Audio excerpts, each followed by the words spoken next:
Alright, moving on to Cuba. The socialist island country situated about 90 miles off the coast of the fascist US state of Florida. For nearly 2/3 of a century now, the US has embargoed Cuba's economy. The embargo started in 1958 before the Batista regime was fully overthrown, and Cuba has been under this embargo ever since, even as the US and Israel remain the only two UN member states in favor of keeping the embargo in place. Despite the overwhelming majority of the world's governments voting to lift the embargo, the US not only still keeps it, but frequently talks about how they're the bastion of democracy compared to the brutal dictatorship that Cuba supposedly is, and how communism is a failed system, as if they aren't actively working to ensure it fails anywhere it pops up. Today, I'd like to go over 3 lies and misconceptions about Cuba propagated by Western governments and propagandists, especially by the US. Links to all my sources will be found in the description. Let's get started. The first lie I want to look at is the supposed protests for democracy in Cuba. Every so often, an anti-government protest will occur in Cuba. Thousands will march the streets in what is typically called the largest demonstrations in decades. These demonstrations will address issues such as food insecurity, power outages, and inflation. US politicians will seize the opportunity to badmouth the socialist government and socialism in general, and oftentimes you'll hear talk of military action against them. The thing about these protests, though, is that these are merely US-backed color revolutions. A color revolution, for those who don't know, is a coup d'etat accomplished through mass protests targeting the existing government, elected or not, and with the assistance of the media, and usually with the backing of a foreign power. The US government does not deny staging color revolutions in Cuba. The news media even takes pictures like this and sells them as photographs of the mass protests. But when you look closer, you can clearly see one of the flags used by the July 26th movement, which was a revolutionary organization led by Fidel Castro. Not to mention that the protests with the numbers in thousands are actually protesting against the blockade, not the socialist government. In addition to this, the 2023 parliamentary elections saw the Communist Party win 442 seats, and Communist Party-affiliated independents win 28 seats, which these can be social democrats, reformists, market socialists, anarchists, or any other form of left-wing ideology. The Communist Party directly received 72.1% of the total vote, and with a 75.84% voter turnout, which is impressive given that in the US, only 63.9% of eligible voters casted a ballot, and that Trump only received 49.9% of that. This next one doesn't really go over any specific lie about Cuba, but does go over some of their accomplishments and things they've been able to do despite the embargo. I want to show you all the Deprogram's essay on Cuba. It goes over the Cuban Revolution, which was led by Fidel Castro and Che Guevara. It was sparked by inequality, poverty, and the subservience of the Batista dictatorship to the US, and sought to bring Cuba out of the US sphere of influence, establish the Cubans' right to self-determination, and bring the people towards a brighter future. They did this by nationalizing key industries, implementing land reforms, and improving access to healthcare and education. The history section goes over how African slaves were brought to Cuba during the 1500s to work on sugar plantations, which would become the backbone of the island's economy, but rightfully led to rebellions. Even though Spain officially abolished slavery in 1886, many of the plantation workers beyond that were either former slaves or descendants of black slaves. They faced brutal exploitation and were essentially trapped in poverty. Almost sounds familiar to me, but I imagine I at least had it somewhat better. Anyway, from April 21st to August 13th, 1898, the US fought the Spanish to expand its budding empire, and basically shattered the Spanish Empire, taking Cuba, Puerto Rico, Guam, and the Philippines, and creating conditions which forced Spain to sell its Pacific colonies to help salvage their economy. Cuba remained under US occupation until 1909, after which they operated as a liberal democratic republic, and this would last until 1952 when Fulgencio Batista overthrew the government and established a fascist military dictatorship. His coup would have the support of the Cuban bourgeoisie, who sought to strengthen their hold on the working class and take measures to curb the rise of support for socialism. He would also have the backing of the US, who provided military and economic aid to his dictatorship. A CIA declassified document admits that the Batista dictatorship were perpetrators of terrorism against their own people, and that communist militias took up the burden of countering this. Killings were widespread to the point that the government lost count of how many were being carried out, and as you can imagine, Batista completely lost support, and the vast majority of the population supported the communists. The CIA also admits that mass killings and acts of state terrorism have not been carried out since the establishment of the socialist government. The section on the embargo starts with a quote from then Deputy Assistant Secretary of State for Inter-American Affairs, Lester D. Mallory. In this quote, Mallory acknowledges that the Cuban people at large support the socialist government. In knowing this, however, he admits that the aims of the US are to alienate the Cuban people by putting such an economic strain on the island nation that hardship takes root, and the people become dissatisfied with the quality of life. Mallory admits that the embargo is designed to deny money and supplies to Cuba, generate poverty, and starve out the Cuban people to the point that the country falls into chaos. I'm sure the US's plan will adapt regardless of the outcome of this hypothetical. Either Cuba will recede into bourgeois dictatorship or collapse into a warlord state, allowing the US to seize the opportunity to carry out a full-scale invasion of the island and absorb it back into the empire. Alas, the Cuban state stands strong despite everything the US has thrown in it. There's a Reuters article that goes more into detail on the UN vote to end the embargo, only to be killed by opposition from the US and Israel. There are also other video essays by Bad Empanada and As Your Scapegoat that explain the embargo. The Castro Stole My Stuff section goes over the Helms-Burton bill, which again is designed to choke the Cuban economy because apparently Cuba has refused to compensate US companies following the nationalization of industry. S.J. Neumoff of Journal Storage refutes this, however, explaining that Cuba has repeatedly tried to negotiate compensation with the US and has done so with several other countries. There's also an article by Charles McKelvey of Counterpunch that goes into the historical and global context of Cuban nationalization of US private property. The doctors section tells us that Cuba has the most doctors per capita in the world and has a longer life expectancy than the US despite the embargo. Cited are a video essay by Bad Empanada and a report by Breakthrough News. To add to this, Cuba had one of the best responses to the COVID-19 pandemic and sent their doctors abroad once the threat of the virus had been quelled within their borders. Meanwhile, in the US, we had Trump lie, discussing the reality of the threat in private, while in public at his rallies develop a hoax narrative and peddle the lab leak theory. And to think, we re-elected him.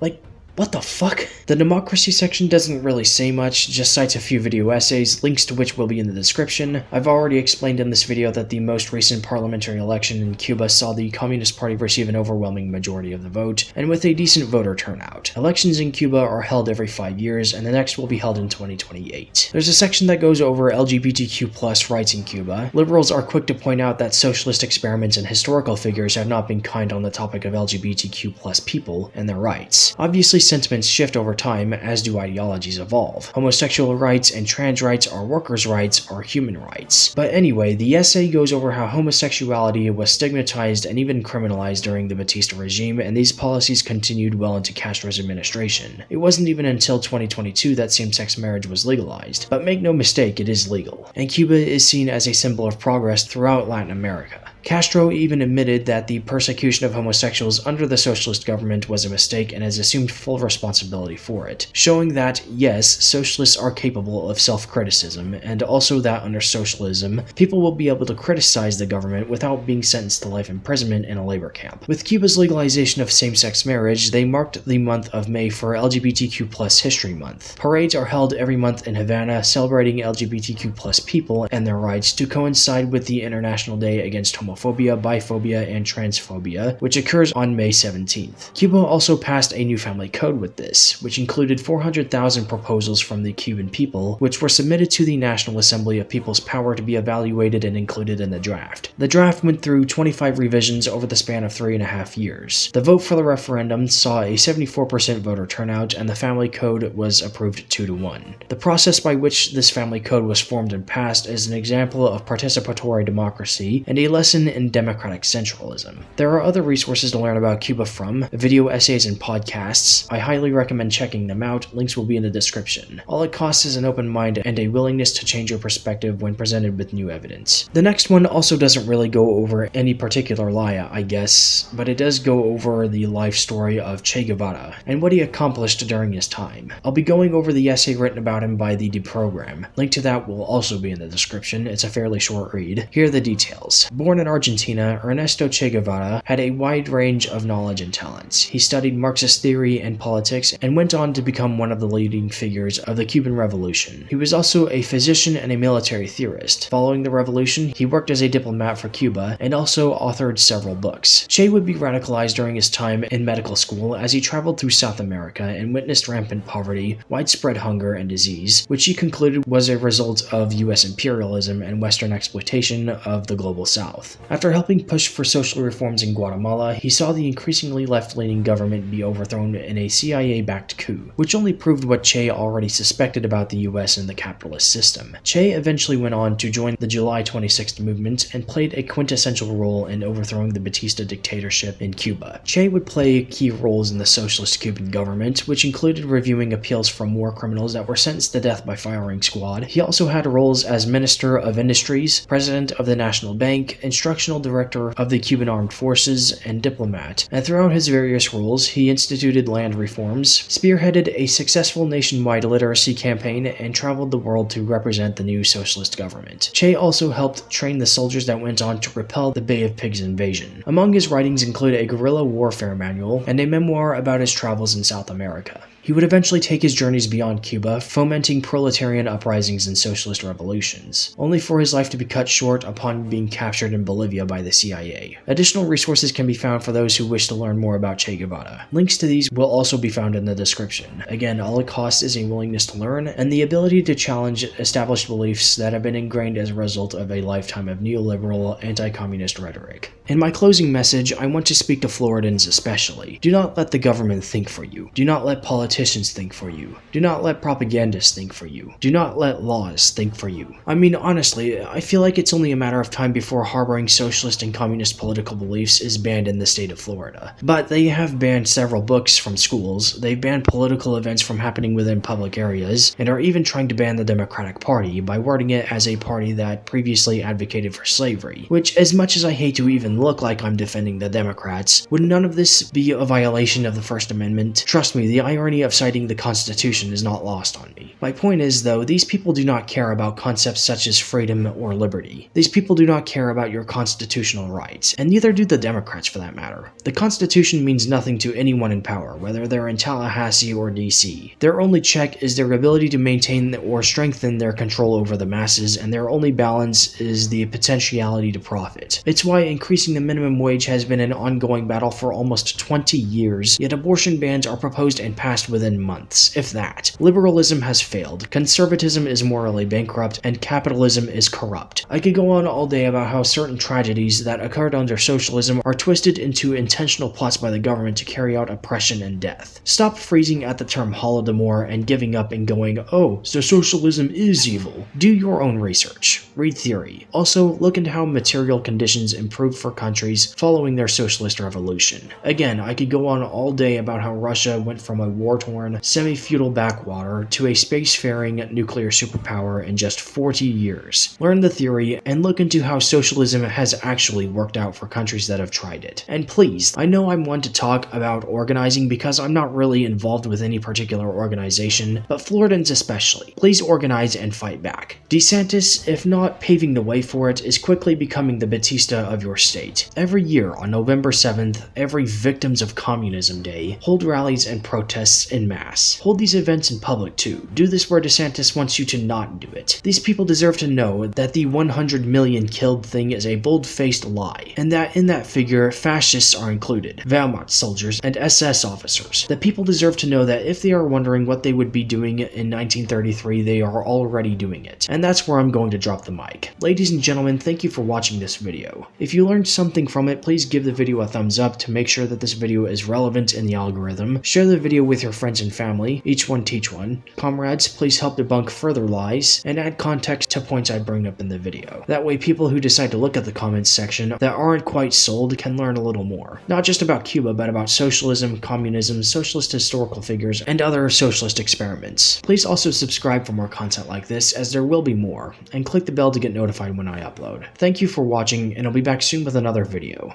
Bye guys.